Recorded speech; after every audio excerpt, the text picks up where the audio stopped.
Hello, everyone. So, I wanted to talk a little bit more about agnostic and Gnostic because my views have expanded a bit since the last time I made a video. If you guys have seen some of my other videos from Kemetic Witchcraft back when I identified as a pagan witch, then I did cover this topic.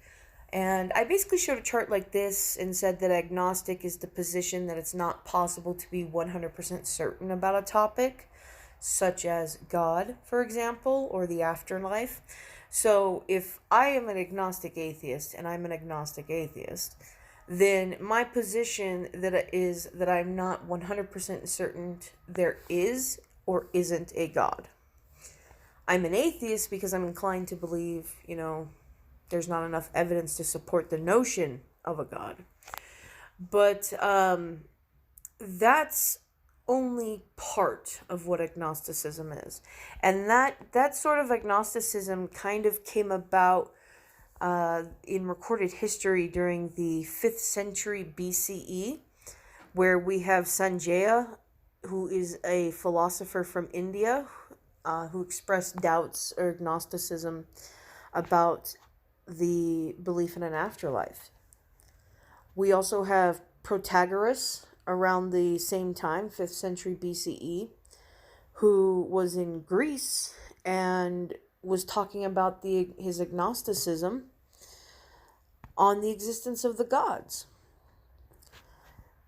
But in 1869, this biologist by the name of Thomas Huxley was giving a speech to the Spiritual Society, and he said that the word agnostic means that a man shall not say he knows or believes that which he has no scientific grounds for professing to know or believe.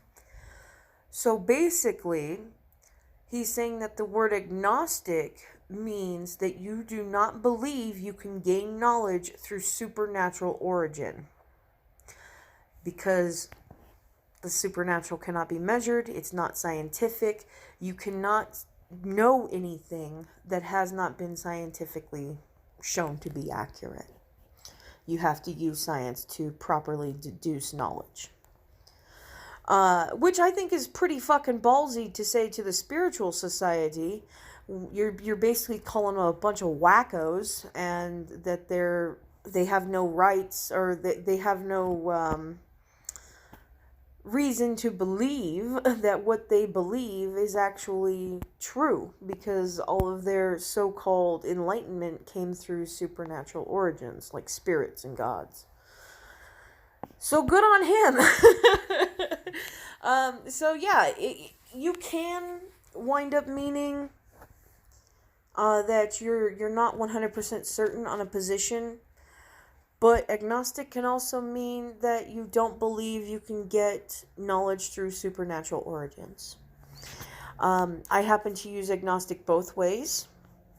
So again, it's very important that we clarify definitions when we're having conversations with each other, so that we're not, just two ships passing in the night.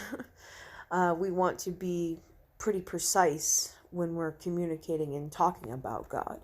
I happen to agree with Matt Dillahunty that if a God exists, that's probably the single most important question you can ask is, does it exist and what does it want?